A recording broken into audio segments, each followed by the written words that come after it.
Muy buenas, Juan Carlos, y bienvenido a Publishers Weekly en español. Buenas tardes, muchísimas gracias.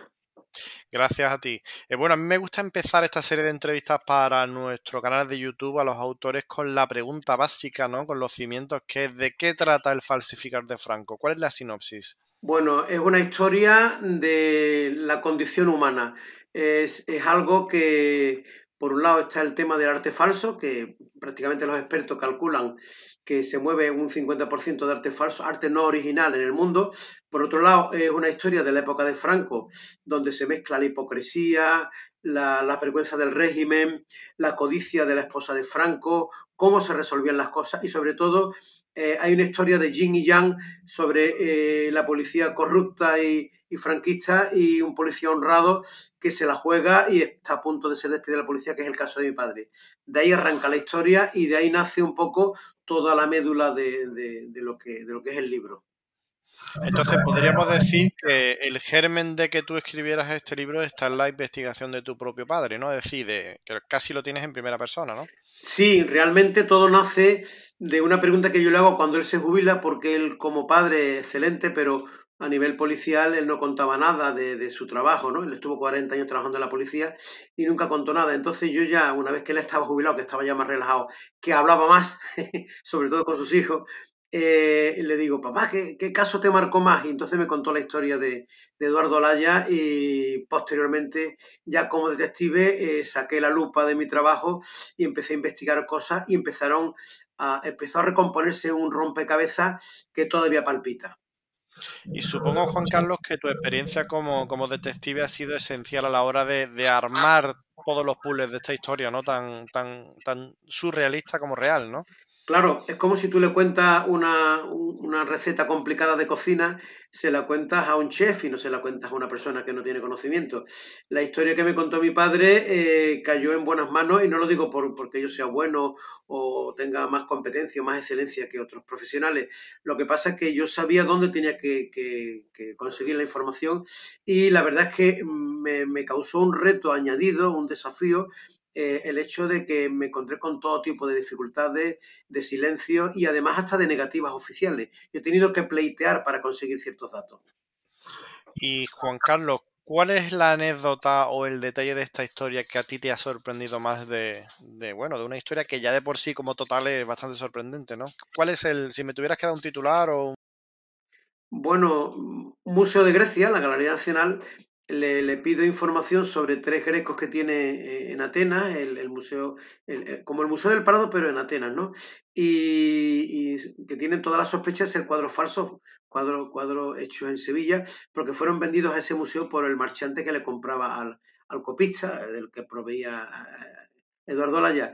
Y la respuesta fue que, ¿usted de qué va? Usted no es griego, no tiene derecho a preguntarnos esto. Entonces, en fin, y yo me lo tengo que tomar con humor, digo, bueno, el problema es de ustedes, no mío, pero bueno, así son las cosas. Y Juan Carlos, ¿te esperabas? Y me gustaría que fueras sincero con esta respuesta. ¿Te esperabas todos los impactos mediáticos que ha tenido el falsificador de Franco, que prácticamente ha aparecido en todos los medios de España?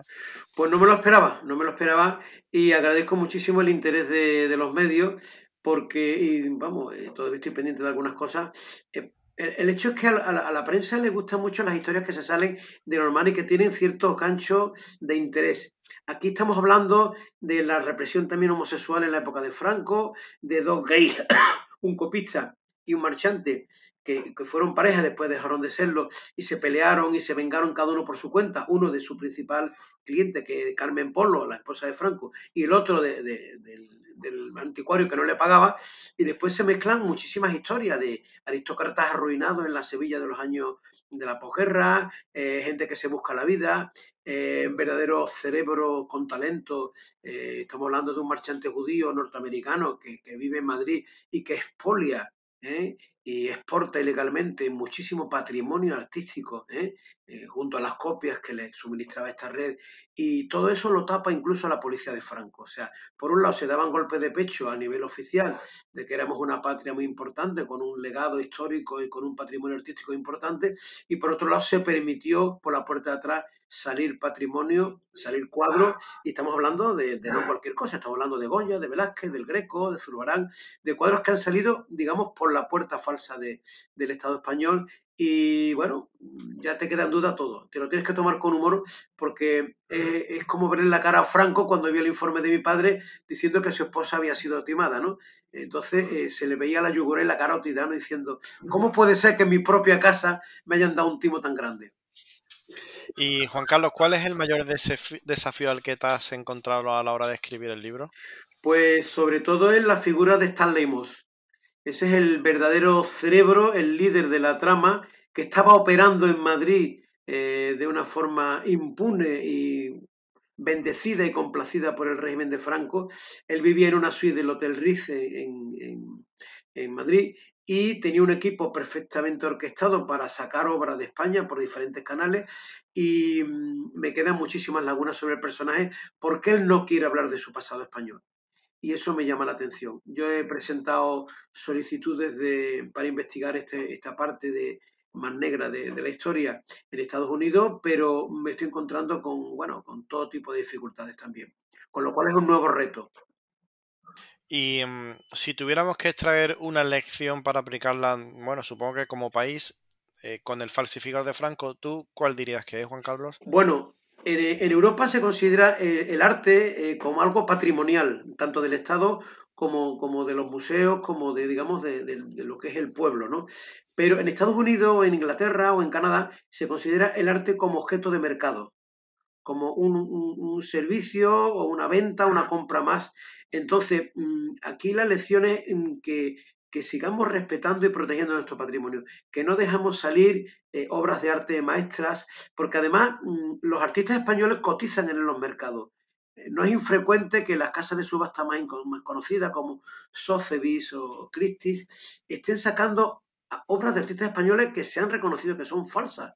Entonces sigue habiendo interés objetivo en los artistas españoles, en los clásicos y en los modernos y en los contemporáneos, pero es importante que protejamos nuestro patrimonio. Y Juan Carlos, de todas las opiniones que hay sobre el libro, tanto las que te han llegado en persona, ¿no? De viva voz, como las que hay en internet, en redes, ¿no? Hemos visto en blogs de críticas literarias, ¿hay alguna que te haya emocionado especialmente del falsificador de Franco? Bueno, del director de Granada Noir, que es Jesús Lenz, que cuando lee el libro me escribe y me dice, no es un homenaje a tu padre, es la vida misma, es que no toda la policía de Franco era represora, había gente honrada. Entonces, que lo diga alguien que es ajeno a lo que yo conocí de primera mano, me ha llenado de mucha satisfacción, digamos. Y Juan Carlos, el libro que además de completo y además de toda la investigación que tiene, es un libro que no es corto, y tú que eres una persona ocupada además, ¿no? Cómo te has administrado, cómo te has organizado para escribir el libro? Bueno, robándole tiempo a mi familia y a mi trabajo, simplemente. Hay veces que he aprovechado viajes profesionales, sobre todo en Madrid, para ir a archivos y a la Biblioteca Nacional, sobre todo, que es la que he frecuentado más. Y por otro lado, le está dando muchísima vuelta a las comunicaciones que ha generado el libro, porque manda muchísimos correos pidiendo información sobre pruebas de originalidad de ciertos cuadros que sé que al ser vendidos por extranjeros tienen dudas, sobre todo los cuadros de la escuela española, o sea, desde Greco, Zurbarán, Velázquez y todo eso. Y ese tiempo, pues bueno, se lo he sacado al día, a las 24 horas que tiene el día. Y Juan Carlos, nos gusta terminar estas entrevistas en el canal de Publishers Weekly con una exclusiva. ¿Hay no sé, alguna cosa que nos pueda revelar antes que nadie? ¿Alguna investigación que estés haciendo para otro libro? No sé. Bueno, sigue siendo mi eje, sigue siendo Stanley Moss.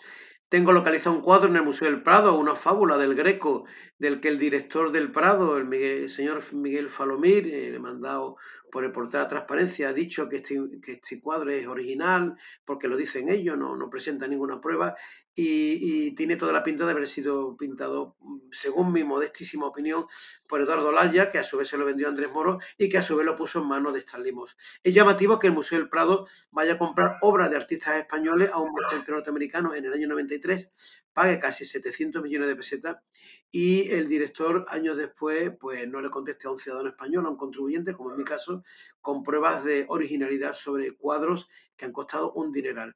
Ese es un reto que está ahí y es una interrogante que se ha abierto y el tiempo dirá en qué queda todo. Bueno, la realidad supera la ficción, ¿no? Como solemos decir. Pues sí, porque yo pensaba que esto era una historia de los años 60, pero llega hasta nuestros días. En el Museo Thyssen también hay otro cuadro del Greco con muchísimas dudas, que compró el Barón en el año 75, también a Stanley Moss, ¿eh? Y es curioso que el artista que mejor falsificaba, Eduardo Laya, el falsificador de Franco, el que le colocó un bodegón de Velázquez a la esposa de Franco, el Greco es lo que mejor falsificaba, lo que mejor imitaba Eduardo Laya. También debo decir en favor del copista que él nunca firmaba sus cuadros.